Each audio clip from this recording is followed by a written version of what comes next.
അടുത്ത law number 6 പിച്ചിനെ പറ്റിയാണ്. അപ്പോൾ ഏരിയ ഓഫ് ദ പിച്ച്, അപ്പോൾ pitch is a rectangular area of the ground 22 yards അല്ലെങ്കിൽ 20.12 metre. In length and width 10 feet 10 അടി അല്ലെങ്കിൽ 3.05 metre. It is bounded at either end by bowling creases and on the either side by imaginary lines. അതായത് bowling crease അപ്പുറത്തും crease ഉണ്ടാവും, മറ്റേ രണ്ട് സൈഡിൽ lines ഒന്നുമില്ല, ഇമാജിനറി ലൈൻസ്.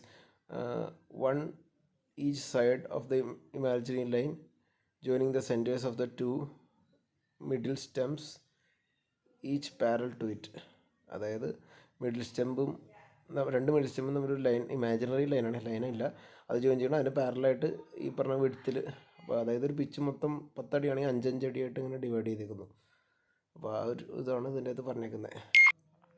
അപ്പോൾ 5 അടി എന്ന് പറയുമ്പോൾ 1.52 സെൻറ്റിമീറ്റർ. അപ്പോൾ മിഡിലിൽ നിന്ന് അപ്പുറത്തേക്കും ഇപ്പുറത്തേക്കും 1.52 അടിയാണ് ഉണ്ടാവുക എന്നുള്ളതാണ് പറയുന്നത്, അല്ലെങ്കിൽ 1.52 മീറ്ററാണ് ഉണ്ടാവുക എന്ന് പറയുന്നത്. The pitch is next to an artificial pitch which is closer than 5 feet from the middle stems. The pitch on the side will extend only to junction of the two surfaces. അത് വേറെ ഒന്നുമല്ല, നമ്മുടെ പിച്ചിൻ്റെ അടുത്ത് വേറൊരു പിച്ചുണ്ട്, artificial surface ആയിട്ടൊരു pitch ഉണ്ടെങ്കിൽ നമ്മൾ ഈ പറഞ്ഞ 5 അടിയേക്കാളും നീട്ടം അങ്ങോട്ട് എടുക്കാൻ പറ്റില്ലാത്ത ഒരവസ്ഥയാണെങ്കിൽ ആ മറ്റേ പിച്ചുമായിട്ട് ജോയിൻ ചെയ്യുന്ന സ്ഥലത്ത് വെച്ച് ഈ പിച്ച് തീരും എന്ന് പറയുന്നത്. അപ്പം നമ്മുടെ ഈ നോ ബോളിലൊക്കെ പിടിക്കുമ്പോഴേ അതിൽ നോ ബോളൊക്കെ വിളിക്കണമെങ്കിൽ പിച്ചിൻ്റെ പുറത്തൊക്കെ കുത്തിയാൽ നോ ബോളൊക്കെ വിളിക്കും. അപ്പോൾ ഈ പിച്ചിൻ്റെ ആ ഒരു ഏരിയ അറിയുന്നത് ഇമ്പോർട്ടൻ്റ് ആണ്, അതാണ് ഇതിൻ്റെ അകത്ത് പറയുന്നത്. അടുത്തത് fitness of pitch for play.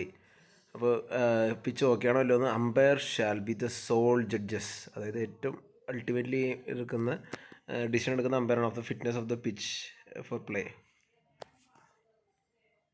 അപ്പോൾ before the match selection and preparation, ground അതോറിറ്റിയാണ് ഇതിൻ്റെ സെലക്ഷൻ ആൻഡ് പ്രിപ്പറേഷൻ ചെയ്യേണ്ടത്. അമ്പയർസാണ് ഇതിൻ്റെ control and maintenance during the match നടക്കുന്നത്. Pitch shall not be changed during the match unless the umpires decide that it is dangerous or unreasonable for the play to continue on it, and then only with the consent of both the captains. Pitch മാറ്റണമെങ്കിൽ 2 ക്യാപ്റ്റൻ്റെ consent വേണം. അതിന് മുന്നായിട്ട് അമ്പയറിനെ ആദ്യം തീരുമാനിക്കരുത്. Dangerous അല്ലെങ്കിൽ unreasonable ആണ്, കളിക്കാൻ പറ്റില്ല എന്നുള്ളൊരു കാര്യം മനസ്സിലാക്കണം. നോൺ ടർഫ് പിച്ച് യൂസ് ചെയ്യുകയാണെങ്കിൽ the event of non turf pitch being use artificial surface shall conform to the following measurements. അതായത് സർഫസിൻ്റെ ലെങ്ത്തും ഒരു 58 ഫീറ്റ് വേണം, 17.68 മീറ്റർ മിനിമം. പിന്നെ വിഡ്ത്ത് 6 അടി അല്ലെങ്കിൽ 1.83 മീറ്റർ മിനിമം ആണ് പറയുന്നത് കേട്ടോ, ആർട്ടിഫിഷ്യലായിട്ട് ചെയ്യുന്ന നോൺ ടർഫായിട്ടുള്ള പിച്ചുകൾ. പിന്നെ ജൂനിയർ ക്രിക്കറ്റിൽ അവിടുത്തെ ഗവർണിംഗ് ബോഡിയാണ് തീരുമാനിക്കുന്നത് എന്ത് ലെങ്ത് ഓഫ് ദ പിച്ച് എത്ര എന്നുള്ളത്. അപ്പോൾ ഈ വീഡിയോയിൻ്റെ ഒരു ബാക്കി ഭാഗമായിട്ട് നമുക്ക് വേണമെങ്കിൽ ഈ അപ്പൻഡിക്സ് സി നോക്കിക്കഴിഞ്ഞാൽ അതിൻ്റെ പിച്ചിനെ പറ്റി പറയുന്നുണ്ട്. പിച്ചും ക്രീസും അതിൻ്റെ അകത്ത് വരുന്നുണ്ട്. അത് ലോ 7 ക്രീസിനെ പറ്റി നമ്മൾ പറയുള്ളൂ. അപ്പോൾ ഇതിൽ പറയുന്ന ആ ലെങ്ത്തൊക്കെ മാർക്ക് ചെയ്തിട്ടുണ്ടെന്നുള്ളൂ. 22 യാർഡ്സാണ് അതിൻ്റെ ലെങ്ത്ത്. അതേപോലെ അല്ലെങ്കിൽ 20.12 മീറ്റർ. അതേപോലെ അതിൻ്റെ വിഡ്ത്തും മാർക്ക് ചെയ്തിട്ടുണ്ട്. ടോട്ടൽ എത്ര വിഡ്ത്ത് പിന്നെ 10 ഫീറ്റ് എന്ന് പറഞ്ഞ് മാർക്ക് ചെയ്തിട്ടുണ്ട്.